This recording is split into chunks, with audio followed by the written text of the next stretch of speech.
Welcome back, ladies and gentlemen. I am Lee D-Man Smith, and here alongside me is Martin Deficio Linger once again to bring you the second half of the day. So let's get into the next game, as Millennium will be taking on Alliance. So during the spring split, these teams were tied at 2 apiece, despite Millennium finishing in the bottom of the league. However, both of these teams have proven that a lot can change coming into the summer split, as both now top the league with 3 wins, 1 loss. And just a great start by Millennium. They went from the 8th place team last split. They were also the underdogs versus NIP in the promotion tournament to the current position in the league. And all the players are looking great. Kevin up in the top lane, for instance, he was great last split, very consistent, started out just as strong this split. Yeah, and of course, joining him in that jungle, the new man, KottenX, really has stepped up, because coming into this, we thought he could only play like 1 or 2 champions, but he proved otherwise last week. And then, of course, alongside him, the man in the middle, the most fantasy points, Kerp.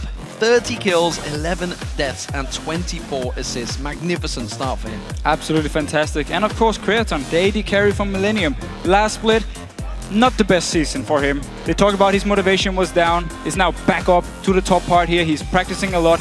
Together with Jree in the bot lane, they're both looking absolutely fantastic. And Jree is another guy here. He's always been a very, very strong support, but he wasn't consistent enough. If he can keep his high level up here with Creaton, then Millennium has a great bottom lane. And then we also have to highlight the fact that Millennium, they're objective controlled in week 1. They had the most dragons and also the most towers. So they put a lot of focus on playing the map here and getting a lot of global goal for the team. Well, Alliance came into the summer split with all guns blazing, but tripped up when they faced the super hot crew, as the Copenhagen Wolves just found out. Of course, it was a loss that they feel they should not have happened. Nevertheless, it was a great opening Super Week for Alliance. And much like Millennium, actually, they showed really strong individual performance. I mean, they have the highest team KDA with 6.24. They have taken the most Barons with 7. They have the highest average team CS at 20 minutes with 126, which really highlights how strong they are in the laning phase. And also, they put a lot of focus now on stealing objectives away from the enemy teams. They've taken 16 buffs in week 1 in 4 games away from the enemy team. So they use this laning advantage to just take full control of the buffs and remove them. Cyanide remaining the king of smites, as it were. Of course. Of course, Froggen in that mid lane has been impeccable, but this time for a different reason, because he played Lulu in 3 out of the 4 games. So suddenly, he's not the man carrying the team, he's helping the rest of the team carry themselves. And that is the most scary thing about Alliance now. When you have Froggen, many consider him to be the best mid laner in Europe, and he doesn't need to play these hard carry mid laners to win games for your team. He can play more supportive champions. We have Tabzz, he played Kog'Maw, he played Twitch last week, and he was absolutely fantastic on these champions here. And once you have these hard carry AD carries, you have the Lulu then to support them in team fights. And also, of course, with the Shyvana up in the top lane for Wickd, they have this wombo combo with Engage in Wild Growth, and it works for them really, really well. And it's scary they have so many strong individual players who can carry games. And also, we have to give them credit. They were the first team in Europe to really show some new early game tactics that we've seen from Korea. Like the way they denied Source on Jax in the game against Fnatic in week 1, where they completely removed him from the map. I think he had 4 CS by like 20 minutes or something, because the lanes were always frozen. Whenever he tried to get some CS, they would camp him, kill him. It was beautiful to watch, and they played it perfectly. Yeah, something we almost saw happen in the last game, but was fixed. Of course, Kerp, well, he had a fantastic first week for Millennium in the summer split, but he doesn't expect things to be easy when he faces Froggen. And while Alliance's Shook claims that he can handle KottenX in the jungle, this could quickly turn into a battle for objectives. I feel like Millennium has wildcard performances. Like they can always pull out something new and do really good. Like some of their players can perform really well when they want to, so you always have to be careful of that, and you have to respect that. Against Alliance, it might be a bit harder for me to snowball games, because Froggen is very much right now the best European mid lane that like punishes every single mistake. So it's a lot about the mid lane, definitely, who can get ahead there. And also a lot about the jungle as well, who can get control over the enemy team's jungle. I think KottenX is a good jungler. I think he's better than most LCS junglers, but I think I can handle him. We have been scrimming them a lot, so that's why I think our playstyles are almost the same. But they might be more into the Korean style. So yeah, we're learning from them basically. They're kind of individually skilled, like we were in the past season. We focus mostly on outplaying people individually, and we weren't objective focused enough. And I think that's their problem. So we just need to look back, see what we used to do wrong, and then try and take advantage of that. And it's not a bad area for Alliance to focus on, looking towards Korea, maybe for some advice. I mean, first of all, Lokodoko is helping him out. He's Korean, former pro player, of course. He has a lot of insight into these tactics here. And Alliance as a team, from what I hear from all the other teams here in Europe, is they play so well on the map now. They're so hard to play against because they know exactly where to be at the right time. And it's really showing also that's what the Korean teams are very good at. Alliance doing the same thing. Well, we'll see how it works out for them. For now, though, let's check out those start-in lineups.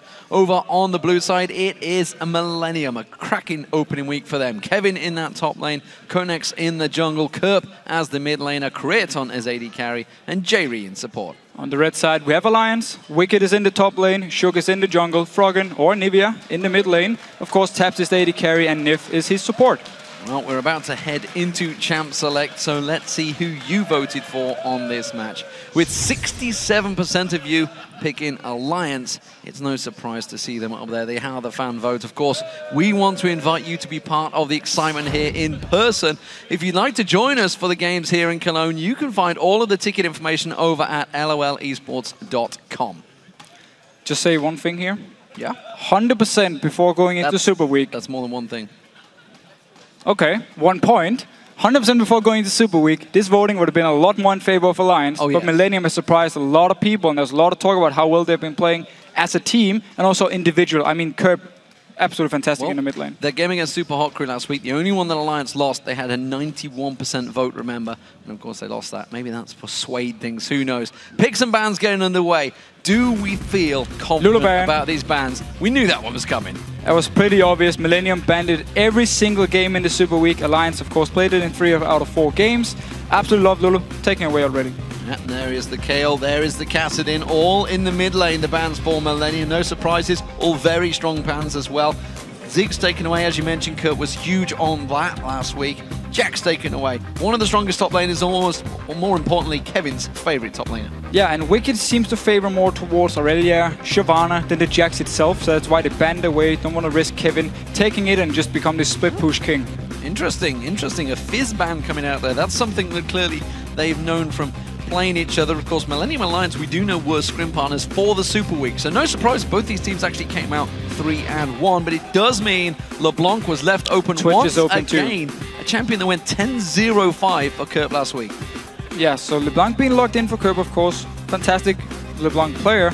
Twitch is still open. Kog'Maw is still open when it comes to AD carries here. Lucian, of course, is still open. A lot of options. Alliance went straight for Shyvana because Jax was banned away. We know Wickd loves to play it. And of course, Lee Sin, considered the strongest jungler at the moment. Fast pick and ban phrase between these two. Here we go. This is what we thought we may see in Game 1 from Gambit. We will finally see it from Millennium. The Kog'Maw Nami combo that has been run heavily in Korea. Yeah, it's such a popular comp because Kog'Maw, as long as you have some good peel for him, which is what Nami provides, and also with the slow onto Kog'Maw, it's more kiting. You speed him up as well. There's so many options to help out this Kog'Maw, so you can just stay in the back and just do all the damage in team fights. It's a very, very strong combo. And also in the laning phase, get a few levels, your long-range poke, you put your E from Nami onto Kog'Maw, and you just start auto-attacking away onto the enemy teams. It's a lot of damage. Well, tried and tested coming out from Alliance, of course. It looks like it will be that Thresh Lucian combo. They've yet to pick it in.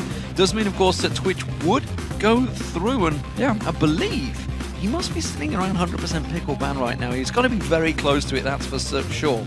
So the thing about Lucian here, or if it had been Twitch for Alliance, Twitch against Kog'Maw is a bit of a hard lane for Twitch. So the Lucian here instead will be able to do a lot against Kog'Maw, will hopefully for Alliance be able to deny him some CS early on here, maybe even try and go for a kill. So the Lucian pick, also against the likes here of Leblanc. You don't want this immobile Twitch who can do anything once Leblanc actually jumps towards you. Lucian, of course, can dash away.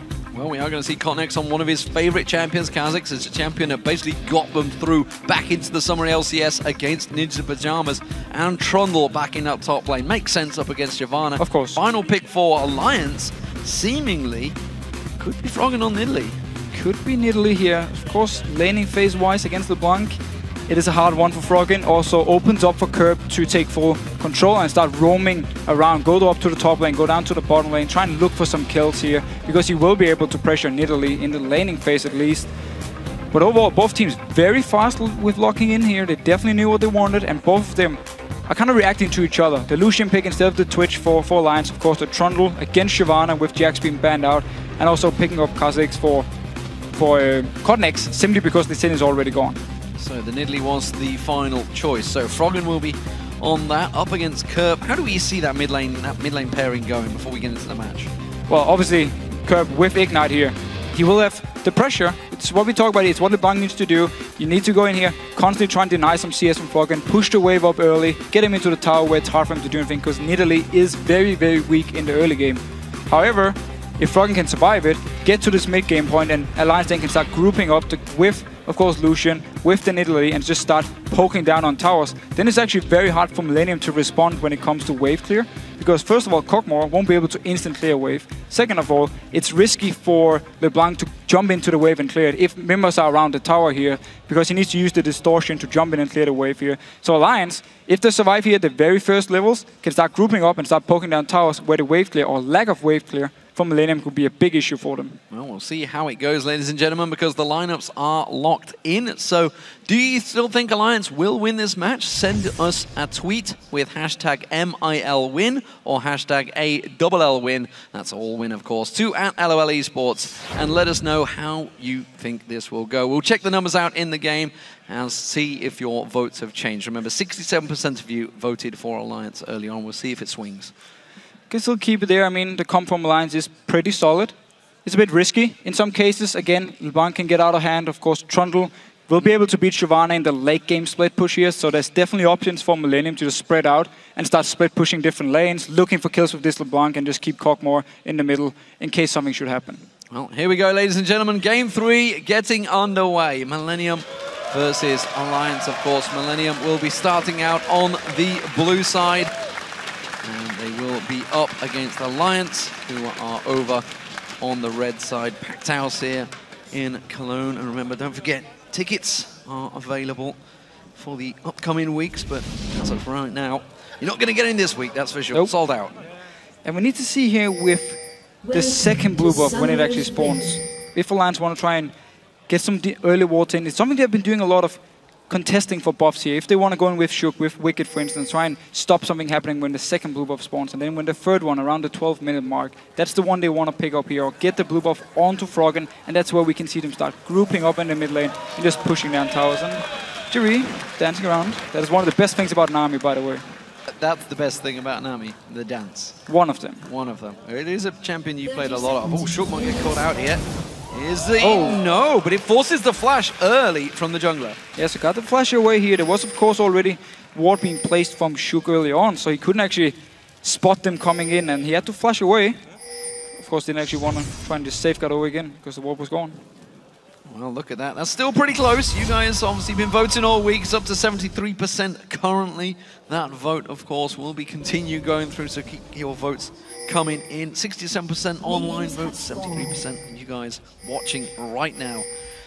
So, no early engagements. We did see the force flash from Shook, so that will be down for a while from Shook. I don't think it's going to make too much difference because it was around about a minute in, so that cooldown will be off fairly soon.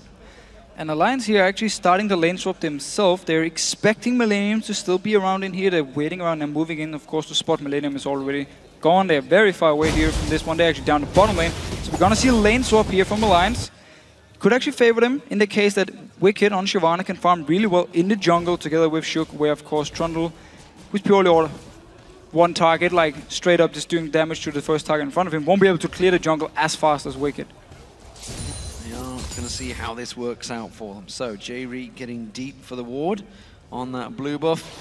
Looks like it's going to be... Oh no, he's starting off the blue buff. That's very early. He's going to tank this one for a while with KottenX not there. A bit early starts it, but he feels like Millennium has to go straight from their red to the blue buff because they expected Alliance to do the exact same thing up in the top lane, seeing as they started red buff, and now Alliance, of course, can just move in and take this blue buff away. So both teams trading buffs here. We just need to see what they can do with the jungler and top lane, how much farm they can manage to pick up.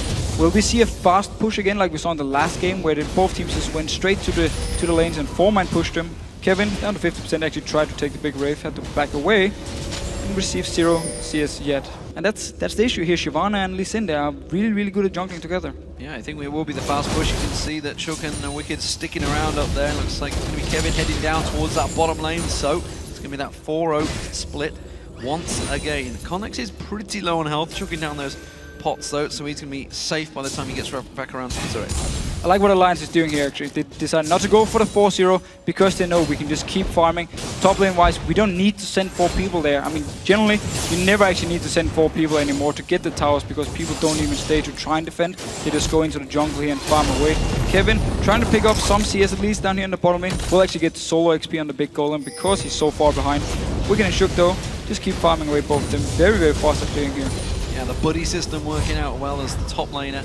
There we go, teleport. Where is Wickd going to? See where he joins. He goes straight down towards that bottom, so perfect. That teleport is down.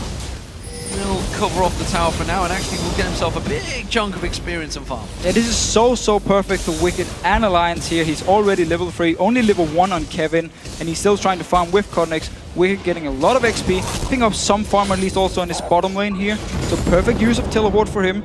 Still, the tower is going to take a lot of damage. Millennium can stay down the bottom lane with 2 members and just keep pushing on it. Well, Shook got spotted there. We do see Nyph coming around. They're actually going to block them off. Nicely done there. That's going to force Millennium to have to go the long way around and keep that damage on the turret, more importantly. We need to see it. Basically just denying now Kevin from moving up here. They will get it. Didn't even touch the wave, so that is perfect. And now actually it's going to focus the first minion coming in here from Alliance. So that is beautiful done by Tabzz. It's now going to push actually towards the lines as well. So explain to everyone why exactly not touching that lane there was so important. Well, basically, you want to make sure the wave is not pushing towards Millennium after you kill the tower here, because then Kevin can just freeze it and pick up a lot of easy farm. Now, as soon as he gets the minions to actually push towards the Lion side, it forces Millennium to move multiple members to stop the freeze from happening. Otherwise, Tabzz will just stay here for the next 5 minutes and just free farm, and Kevin will be denied all the CS. Yeah, basically stops Kevin sitting down right by that bottom, the top inner turret, by farming away. Instead, Tabzz and Nyph are going to be happy to have that whole wave on their doorstep, and now they're just going to hold it there. You can see Nyph, he's doing exactly what he needs to do, tanking it up, making sure it stays exactly where it does. Doesn't go to the tower, so the tower's not getting hits on it, and they're just going to hold it, freeze it there nicely. The rest of the wave's going to come up, and that actually puts big problems for Kevin. So Kevin, of course, is going to get denied quite a lot. He needs to go back to the jungle with KottenX here, unless Millennium can send another member up to the top lane to try and push the wave all the way out, or go down towards the dragon, because there are 2 members from Alliance in the top lane. Set up a dragon here, force something, at least get some global gold, or force Alliance into a bad team fight. And we should explain, obviously, the exact same is happening down the bottom lane. Creaton is doing the exact same thing down there, so both these teams playing very much identical right now.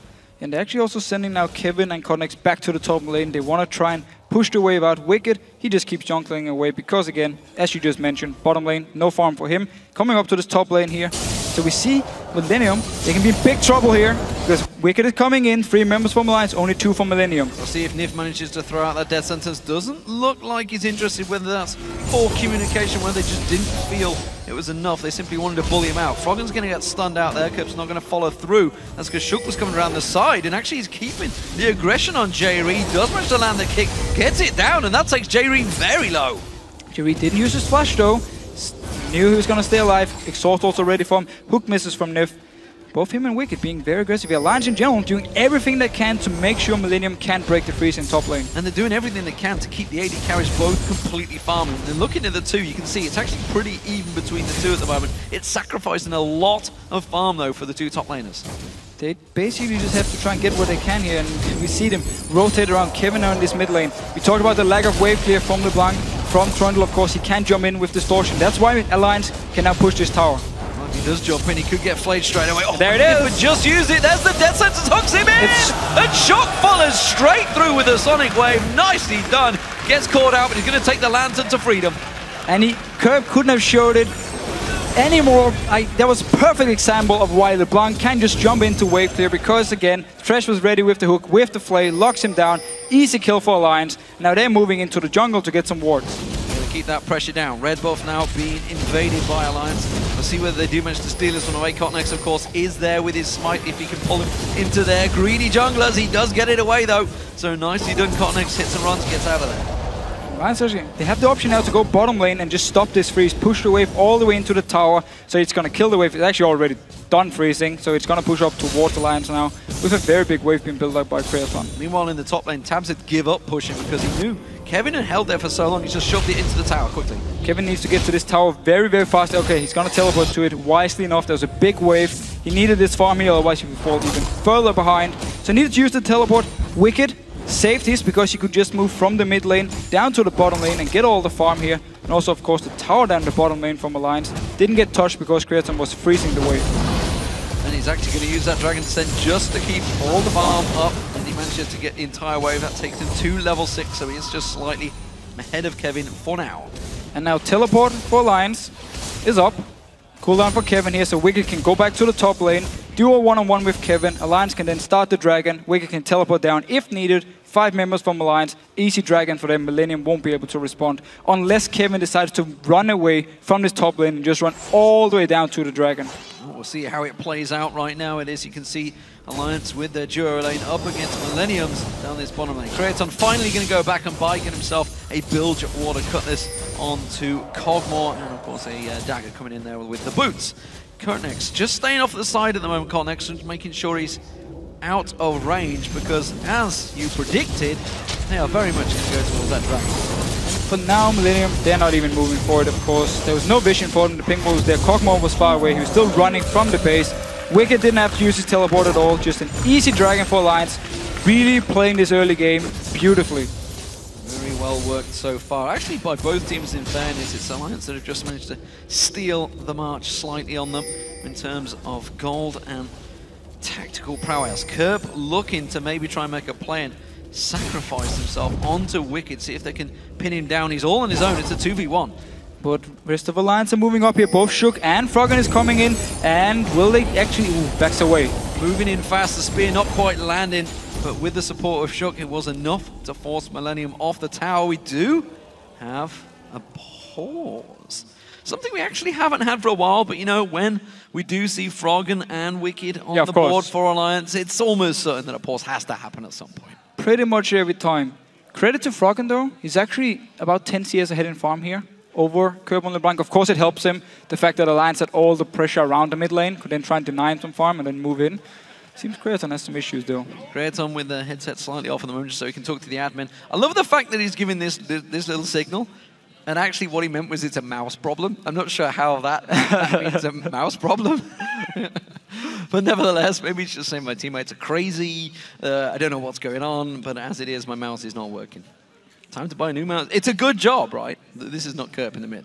Because yeah, that would be a big issue. We'd need a global alert going out that anyone got a trackball. Are they still in manufacture? I don't think they can. I'm pretty sure he actually said there's no other trackball like the one he's using now. I mean, it's gone. It's dead. That's it.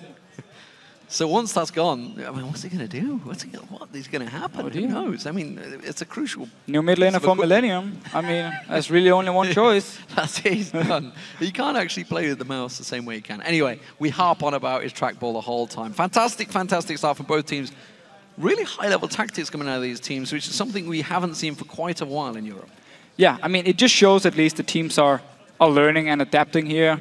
Really started to practice again coming into this season, picking up on these new early game tactics we have seen in other regions, and it's great to see, especially Alliance, in my opinion, are the best team now in Europe at doing these early game rotations, doing these early game moves around and knowing when to freeze the lanes and when do we take advantage if the other team is freezing the lane. That's why we saw them as well, moving into this mid lane because, Kog'Maw wasn't there, so there was Leblanc left to wave clear, there was Kevin left to wave clear, and we saw Kerp when he tried to jump in and clear the wave. Easy hook here from Nyph, first blood as well, and also a lot of damage onto the tower. I mean, obviously, you were playing last season throughout Season 3. Why is it taken so long for the European teams to basically pick up and manipulate the minions like Korea did? And obviously, that's what SK Telecom were doing in Season 3. Well, first of all, when it comes to learning these small things, which it basically is, there's a lot of small things. Micromanagement. Yeah, exactly. Yeah. It's a lot of small things that then builds up to bigger things, bigger advantages, everything. It's very hard to just learn it by watching a game. Like when you sit and watch just seeing it, yeah, you just see a standard OGN game. You won't see all these small things here because you don't necessarily see the AD carry. The camera may not be following exactly, it, so you may exactly. not You follow the camera, you don't see the AD carry setting up the wave the way he does, so now it pushes towards them. So you need to realize it yourself, you need to work on it. And obviously, again, for Europe and NA, if you go back to Season 3, we had the issue, we didn't have these coaches, analysts, where people would go in and help with these things. I'm not saying players can't do it, but the help wasn't there. So it was more for learning by yourself, and also, of course, we have to remember you need to adapt to the teams you play against in your region. So if they don't do it, you don't necessarily have to do it, and you don't see it. You need a team to do it against you, so you lose to them while they're doing this tactic, and you're like, what just happened? Go in and watch the replay, and now once you watch the replay yourself, you can see all the small details. It's actually how we picked up our level 1 tactic when it comes back to Season 3 going into Gamescom, because we'd been scrimming against, it was Gambit at the time, who had this very, very nice level 1 tactic, and we were like, what do we do against it? We sat it down for like 2 or 3 hours and just looked at it and discussed it, and finally we actually picked it up ourselves. Well, here we go, ladies and gentlemen, back in the game. We'll see how it's worked out, and sticking to that point, that's exactly why the teams have basically been talking about why they need these good analysis, good coaching there, because while you need to focus on your mechanics and everything else in game, you need somebody else out there with eyeballs on the world to see exactly what is happening, what's changing in the game. And at the moment, it's a very good Aqua Prison on Nyph, but it wasn't followed up on.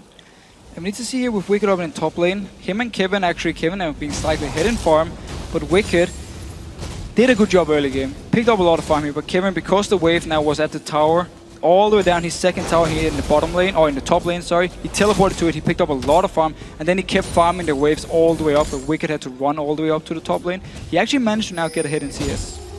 So Kevin keeping that pressure on to Wickd, and this is actually a battle that could easily go Kevin's way if Trundle plays it right against Shyvana, because if Shyvana's going to stack out that armor at the moment, you can see he's going forward towards the build wall to cut this. I'm guessing he's going to go towards the Rune King. It will be. In there. KottenX, though, is waiting, and they've already tried a 2v1 gank on Wickd once. Oh, Kerp in the mid lane. That's actually the clone. The clone. Thank you, cameraman, trying to catch me out there. Sneaky. So here, they basically want to try and deny the entire wave from Wickd here. He can all the way, they can try and chase him. Flash is still ready. This is not about the kill. This is just about denying Wickd from all this farm here. So he falls behind in XP and also, of course, falls behind goal. But nice hook on Jree. This is absolutely about the kill, and Tabzz executes him perfectly. Again, another fantastic move between Shook and Nyph. They are so good at this synergy here, and Wickd is teleporting into this lane. Kevin taking a lot of damage. Oh, he nearly took him down. He might get in the tower. Hits there. Oh! No, he gets away. The stealth mechanics and a great pillar of ice from Kevin stops him dead in his tracks. Wow, Wickd just teleporting in. His ulti was actually still up here when he joined in for the fight. And almost took them down. 2 members just escaping here. Beautiful move. And Alliance, because they killed Jree in this bottom lane, can also take the tower. Just about pouncing back in. So close action so far, but it's Alliance with the lead, and it is building up very quickly, if I'm honest. It's a 5,000 gold lead, which seems strange where it's even come from. But again, as we talked about, just this little bit of micromanagement, this little bit of pressure all around the map has now built up to a 3-0 tower advantage. And of course the Dragon, the 2 kills, everything is going their way. Looking at the CS, you can see slightly in the favor of Alliance in every single lane. Yeah, only the top lane being even here, but for now, that doesn't actually matter for them. And Jree, you're dead. Oh, Jree caught out once again, and it's another double combo, this time Shook and his mid laner, and that means the red buff will be stolen away once again by Alliance. And of course, they took it away last time. KottenX actually came in and Smite stole it back from them, but Alliance successfully invaded. Now, well, Kerp's going to be very tricky to pin down. They're going to put some damage down, and it's just going to force him out of the mid. But again, good move by Alliance. All the outer turrets are gone here from Millennium, so it opens up for Alliance to take the wards, move them a step further in, get vision in the jungle of Millennium without any risk of any tower spotting you out or anything. And now they're just pushing down this mid lane. Millennium there might want to try and set up for a flank here. Decides not to. Also because Alliance just backs away. Well, they didn't really have the minion wave with them. The Dragon's not up for 2 minutes, so it's the blue buff they're going to head back off and pick up. Wickd will back off, and that's going to leave Kevin some free time to hit that tower. No teleport available, so he will manage to get a minion wave into it. Blue buff goes across to Kerp.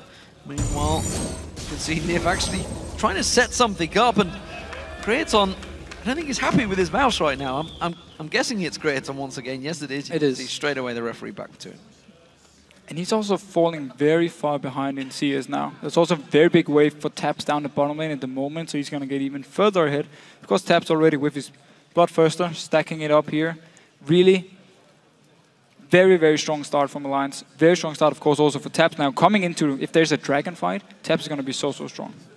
Well, that mouse situation is going to be replaced.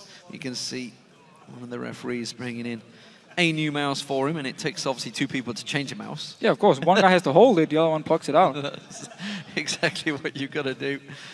They're going to walk away. They heard me. It's like, just going to screw you off, guys. I'm just going to leave you to it. So that mouse will get replaced. Hopefully, Creaton will be back in. And of course, you know, talking of peripherals, this is maybe a big thing. If it's not a mouse that Creaton's used to, this is a big situation because that is everything you have attached into this game.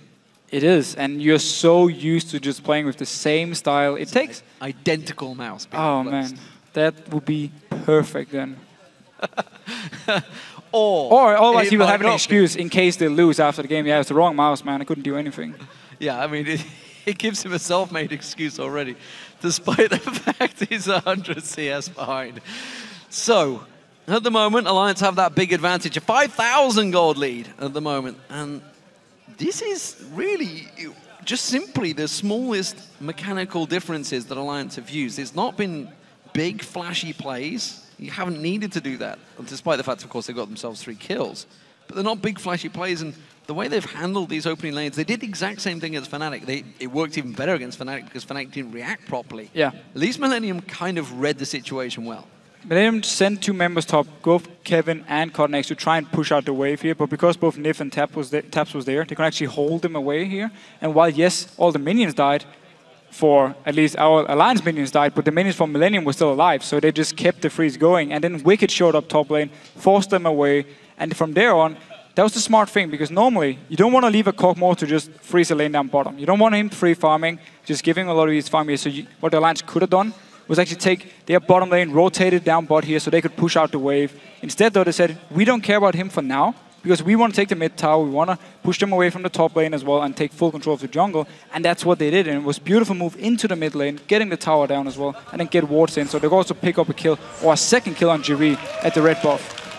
So back into the game, and hopefully that mouse is working properly. Of course, the players all bring their own peripherals here, so it's down to them really, whether they've got backups or not, whether their mouse breaks on. It can happen at any time, but at the moment, Kerp in the mid lane, maybe he's going to be a glimmer of hope. Of course, went 10-0-5 last time he got onto Leblanc. We need to see, for now he's falling quite far behind in CS actually. He's moving down his bottom lane, potentially trying to get a kill onto Tabzz, but he's going to be spotted out by at least some of the wards if he walks into the bush. The minions, of course, will see him as well. Tabzz very wisely just staying all the way back. Don't want to take a chance as soon as Kerp moves away from this mid lane. Creaton now in that mid lane. Got Jree in support. Jree himself got caught out twice. Got to make sure that doesn't happen again. Pushing quite deep in that lane, considering they didn't have a great deal of cover. But you can see good ward coverage from both of these teams around that river area. Dragon will be up in 30 seconds time, and there is a pink ward in there for Alliance, but not a lot of coverage from Millennium, and you can see Alliance taking even more of it away. And I don't think Millennium has the exact time on the Dragon, because there was no vision actually when the first one went down. So as long as Alliance can clear away instant vision around the Dragon, they might actually get a head start on it. Just a few seconds can be enough to pick it up before Millennium is in position. And you actually see now Millennium with 3 of their members in this mid lane, and now Kerp joining them as well. So for now, they're not moving towards the Dragon. Well, Wickd actually didn't follow through on that one, despite the fact Kevin was so very, very low. He simply just bullied him out the lane, forces him back, and that buys, of course, time for Alliance to go into that Dragon. Millennium, though, going to try and react to this one. KottenX takes that spear straight to the face. They're going to go in towards the tower, but they're going to have Millennium coming in, Alliance coming in the side of them. Yeah, Wickd can also teleport behind him in case he wants to flank around. For now, he's just pushing it out. Kevin needs to go back and heal up before he can join in for a fight. So Alliance, they managed to defend the tower. Yeah, that was very well played by Wickd. Didn't get the kill. Oh, Kerp has got Wickd staying around the side. He's going to come in towards him. He can just distort himself away from that one. But again, that's bought themselves free time on this middle turret now. And look at the lanes here. Bottom lane is going to push into the tower of Millennium. Alliance is in this mid lane pushing out with the wave. Top lane, Kevin is forced to go defend it because this is also pushing. So every single lane from Alliance, we're just pushing down towards Millennium. and they pick up an easy tower. This is exactly the pressure that Fnatic needed to apply. The fact that all 3 lanes continually pushing in there. As soon as they come around, take that objective, they can keep pushing through, and they're going to go for a net second one here. Kevin will teleport down, but of course that's going to leave that top wave. It will slow push itself in Millennium's favor, I believe, judging by looking It will. But there's plenty of time for Alliance to stay, poke a little bit, and then in the next minute or so, go back, recall, go up to the top lane and pick up the massive wave. Because now also there's teleport on Wickd, where Kevin's of course is on cooldown because he had to use it to defend here. For now, Alliance is staying around, poking.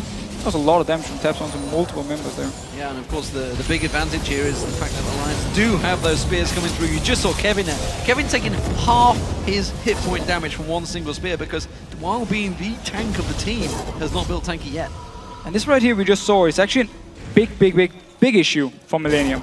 The main engage for them is either Kevin running in from the side with his teleport, KottenX jumping in, starting something, or Jree landing his tidal wave, landing a bubble to start a fight. He tried to use the tidal wave.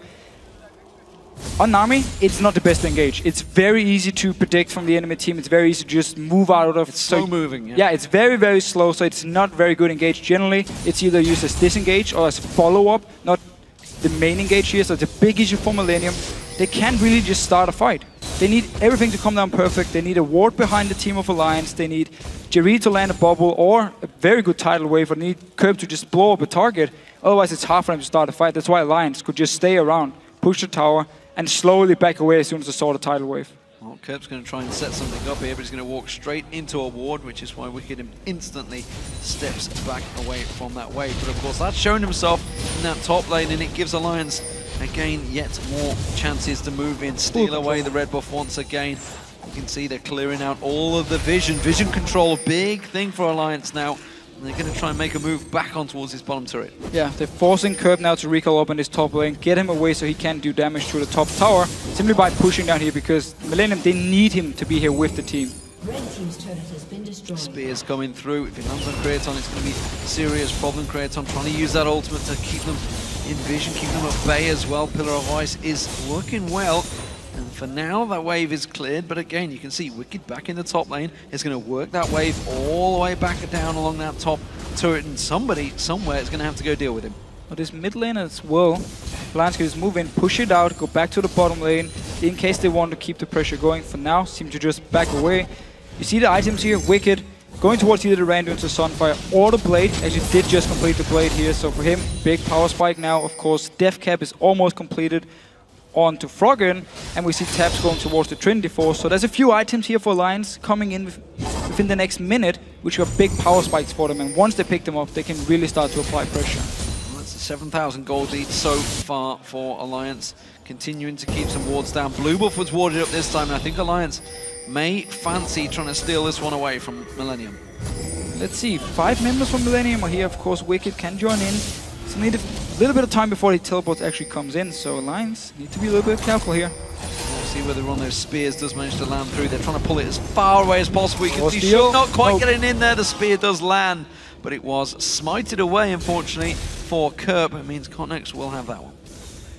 So they actually pretty much do whatever they want. They kept Millennium up here, so Wickd again could keep pushing in this bottom lane. Kevin needs to go down and try and stop this push going. The tower is already gone, and that's just basically from Alliance staying 4 members around the blue buff, forcing Millennium to be there to try and pick it up. Keeping pressure on the map. It's what seems to be working well, and it's what Alliance really have stepped up their game doing coming into this summer LCS split.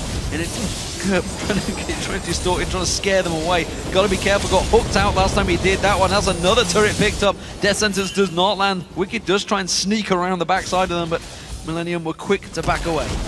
Still, just picking up more and more gold from Alliance, global gold everywhere. They have 6 towers now to only 1 from Millennium. They have the Dragons, of course. Next one is coming up here in about 55 seconds. They can go get another one after the recall, pick up the big items, and just go down. We see Froggen did complete his Death Cap, and of course Tabzz completed his Trinity Force. So now they're really hitting the point where they're just so much stronger than Millennium. This is really rather impressive from Alliance, just how well they've controlled this entire game. These last 21 minutes have all been basically in their favor, and at no point have they ever looked in danger or out of control of a situation. It is so risk-free because of the comp Millennium is running here, because of the lack of hard engage, because of the lack of instant wave clear. It's easy for Alliance to just group up around these towers here, poke them down a little bit, get some damage, get someone low, and then you just take the tower on the next time when Millennium is moving away because they can't actually stay and fight. There's been very good moves from Alliance and really taking full advantage of the fact that they survived or did well the early game, and Millennium then fell behind. And here's the tidal wave. Well, the tidal wave only catches on to Shook. He's got a lantern already. He can just take straight away from that one. The Culling doing work and taking half the hit points off Kevin there. There's 1,000 hit points down, and the Dragon now getting started off without that tidal wave. This is going to be tricky for Millennium. They're going to go for it though. The Flay doing great work from Nyph. It's going to be a pouncing and a steal from KottenX. We do see Wickd jumping on towards him, flashes away, gets followed straight through. Wickd managed to lock him down with a kill, and now Creaton may be the focus target instead. They're not going to go for it. Kevin had to separate. He's gone one way. What will Alliance do? Will they move straight for Baron? It seems they will. Seems they will. Kevin with teleport. He can come up there. The rest of the team, they need to move up and try and stop Alliance from doing this. It's very early Baron, so they will take a lot of damage from it. Well, they're going to go towards that middle turret instead. Will they go towards the side? Remember, there's the teleport. Oh, it's going to be a death push. The nice. Spear didn't land, and that gave the game away. Basically, they were in that bush. And also, Creaton, he did the beautiful thing you can do on Kog'Maw here. You can check these bushes with your ulti, get vision around it so you don't have to face check. Smart move, and Millennium gets actually a tower for it. And for the first time, honestly, Alliance actually didn't look in control of a situation. They weren't quite sure how that one would play out. And you can see Millennium, they're sticking around. Hopefully not too long for their sake. Kerp does go in, goes very deep. Nyph with the ignite running. No, the heal from Froggen's there. Death Sentence doesn't quite land. That would have been sweet revenge if it did. Instead, it does save the tower. Also got a way to summon a heal from Froggen at least. He felt he had to use it instantly and then his own heal afterwards because of the ignite there. So he had to do everything he could to actually save Nyph. And now Kerp needs to go back and heal. Rest of Alliance are just instantly pushing up here. The top lane, however, is pushing heavily in favor of Millennium. The red buff once again getting stolen away by Alliance, as you mentioned, that top buff. We did see Wickd already teleport him, cleared out that bottom wave, so he can't teleport up there. Instead, we are going to see Lucian making his way up there in form of Tabzz, who will get his own red buff en route, or will not. He'll just run straight past it. A bit of a messy fight here if you go back to the Dragon, of course. Ended up, yes, there was a kill for Alliance, but they lost the Dragon due to KottenX stealing it away. And we saw, once Millennium actually gets into the face of Alliance and can actually start a fight, at least they can do something. They weren't so far behind, they just crumbled, just lost instantly. Of course, with Nidalee, you want to poke first, you don't want to go into this fight just straight away. And Alliance at least, or Millennium, got some gold back, and also with the mid tower, because they pretty much called the bluff of Alliance around the Baron. Well, 2 seasons on and people still cheer those wards going down. Would you believe they keep on going? Nevertheless, Alliance are in full control. 9,000 gold in the lead, 6-2 in turrets, and in terms of items, of course, that gives them a big advantage. We've yet to see it in a full-on engagement, though. Millennium yet to actually find land their perfect engage. That wave has been sidestepped or dodged, or simply just caught 1 or 2 members of Alliance so far. Has to try and land properly. Alliance, though, they're going to come through. They're going to sweep out all those wards that Millennium just got back in there. And again, force himself some sort of objective control, maybe at this blue buff once again. And here's the thing, because Alliance has so much control and the poke, they don't need to directly go into teamfights with Nyph. Actually getting hit by the bubble here. It's a good bubble. Nyph's in trouble. He's going to go down. This time Kerp will get the kill and secure it. The rest of Alliance are going to come around here. That buff may not be safe, though.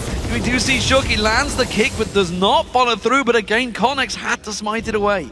So they at least managed to prevent the blue buff from going over to Kerp, but still, they lost a member. And now they're starting the Baron once again. Millennium, they're far away. Well, the smite is down, of course, remember. Don't forget, so they know that KottenX is not going to be able to jump in just yet. That's going to be on a cooldown time. You can see half of it Oh, they don't away. even know. They have no idea. They're doing the raves. Wickd is actually pushing in, and as you mentioned, they just don't know it's happening. You can see it on your screen that they have no vision of this, and it's a great Baron pickup for Alliance. Oh, such a sneaky move here. They lose 1 member, Millennium backs away, expect, yeah, okay, Alliance, they're not going to do anything with Baron, of course, they just lost a member to us. And then Alliance just walked straight into the Baron. Millennium walked back to the base and realized, damn, they actually just started the Baron with only the 3 members. And they took it down with ease as well, because they have that big advantage. So, 4 members of Alliance making the moves straight down to Wickd, who's pushing in that bottom wave, and maybe the inhibitor turret is going to be their next focus target. Should be at least top lane up here is going to push for Alliance. Mid lane, of course, is already into the tower, so at least Creaton can clear this wave out and get it pushing towards the Froggen. staying around here, actually going to join with the team. Now we can just see the best thing Nidalee can do. Just stay back with the Baron buff, poke away, you take some damage to heal up, and whoa.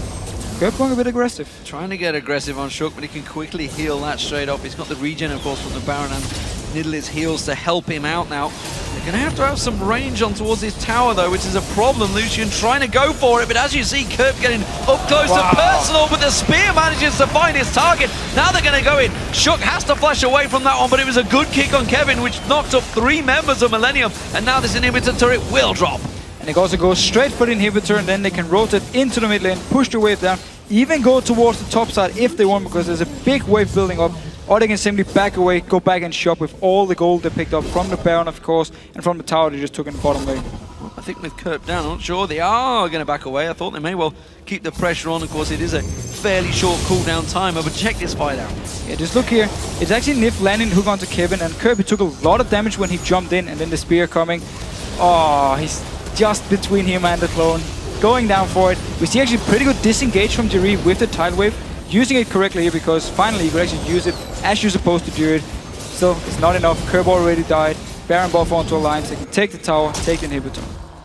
So, 15 seconds for the next Dragon. Alliance already making moves towards it. That will go their way, and it's going to keep massive objective gold going in their favor. Already 11,000 gold lead, 7-2 up in turrets, and now, of course, with that bottom lane inhibitor down, super minions pushing in there, which is why Kevin is fighting desperately to keep them away. And speaking of these top laners, we mentioned it right at the start, how they're really going to struggle in terms of gold, in terms of farm, in terms of items. You can see, looking at Kevin, he's only got the Randian Zone when he's got the Filter to cut this, but not a lot else.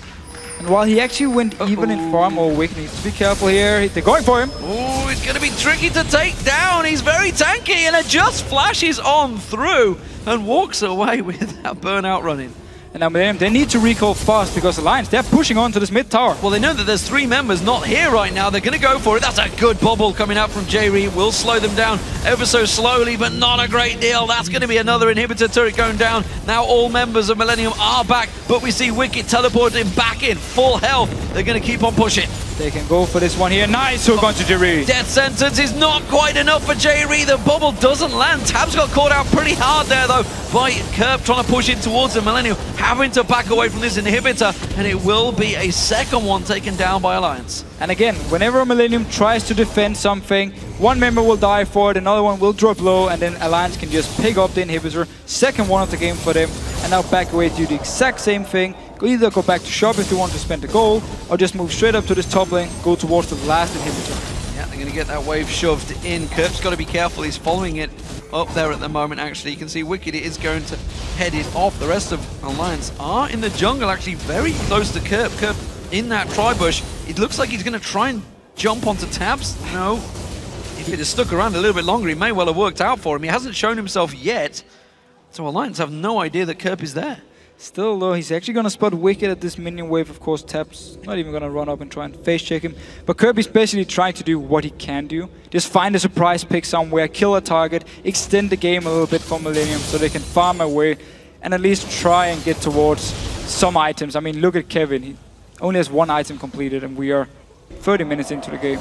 Yeah, they've just been starved out for a long portion of this game. So far, it's working near perfect for Alliance. They have, of course, let 2 turrets go down and a single death come through, but other than that, they've had almost full objective control, including the red and blue buffs from the opposition jungle. Alliance pushing in for the final inhibitor. I'm not sure if they really need this one simply, or whether they're just looking for points for their fantasy team, but it seems that they do want to take down this final turret nonetheless. They want to play it safe at least. KottenX going very aggressive here, has to jump out. Home guards running him in there, quickly bounces straight back out, and that's going to buy time. Alliance moving in, that turret is dropping very quickly. Kevin can't do anything about it, Creaton can't get close to it. Meanwhile, the super minions on the Nexus turret, they're almost taking that down. You can see Creaton having to back away, gets across, gets the kill on Shook. KottenX tries to pounce in and pounces out. The Nexus turrets are falling though. Super minions are onto the second Nexus turret. While this is happening, Alliance pushing in, Millennium being distracted. The second Nexus turret's gone down. The super minions driving on through.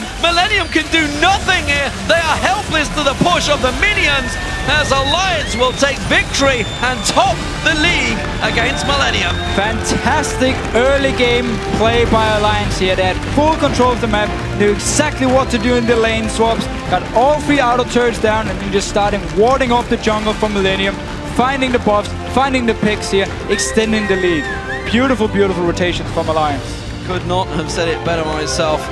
Full control by Alliance there. They just had one of the slightest moments where they wobbled, but quickly took advantage, moved straight up, and managed to take that Baron. Yeah, pretty much the only times when Millennium were pretty much in a position to do something against Alliance, but when they were waiting in the bush, there was no wards from Alliance, and then someone like Nyph would face check, they would pick up a kill. But when they actually did get the kill, Alliance just went straight for Baron anyway, picked up the Baron, Millennium didn't expect it, and we just have to say, looking all the way back to around 10-12 minutes, Alliance were already 5,000-6,000 goals ahead by that time. Well, we dubbed them the super team when they got formed, and right now they are starting to deliver. 4 wins, 1 loss, as they say, topping the table now, taking down the only team that wasn't anywhere near close to them, which was, of course, Millennium.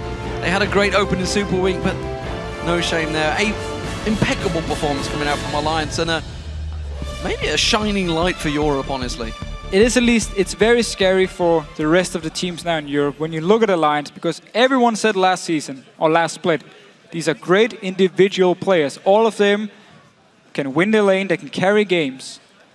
They just don't have the shot calling. Decision making was off. Everyone said the same thing, they need synergy, they need to play together.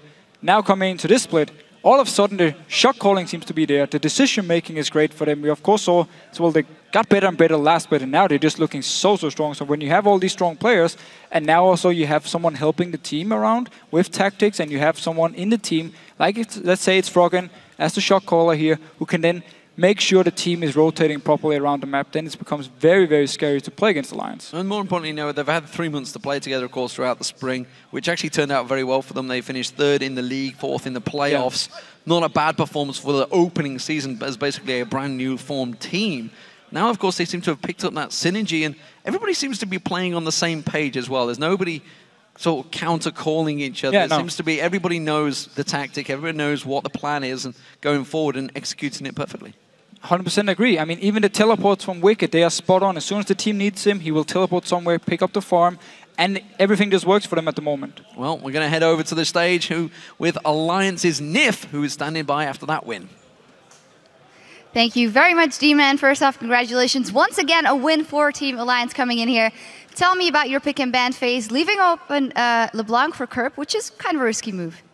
I don't think so. Like, we talked about it, but for us it's not a pick that really matters, so we just left it open. Actually, it helped us to secure our picks, so it was actually good for us. Yeah, and talk me through the game in general. Again, that synergy between you and Shook is just amazing. Is that something that you guys work on specifically? No, I think it's just that both of us are pretty much on our main heroes. And then it's like, they're also a really good combination. So, and then we try to invade a lot as well in the early game in our scrims, so we practice it, but it's not like a main focus. So not only you and Shook are playing together phenomenally, just the entire team seems to be really coming together. What is kind of your evaluation of your first games here in the summer split? I think our strategy point of the game has improved a lot, and it helps us that we have like 2 guys who helps us with the game, so we can focus on our mechanical things, and then they tell us like how to play the game. And I think it helped us a lot, and it shows how we play. Just for clarification, who are those 2 guys? Excuse me? Who are those 2 guys? We can't say it. We can't say it yet. Well, thank you very much, Nyph. Thank you. Now it is time for us to take a quick break, but when we come back, we'll be breaking down this game together with Joe and Quickshot. And we have our last game of the LCS, of course, Challenger action is following after that. But SK versus Roccat coming up after that. Don't go anywhere.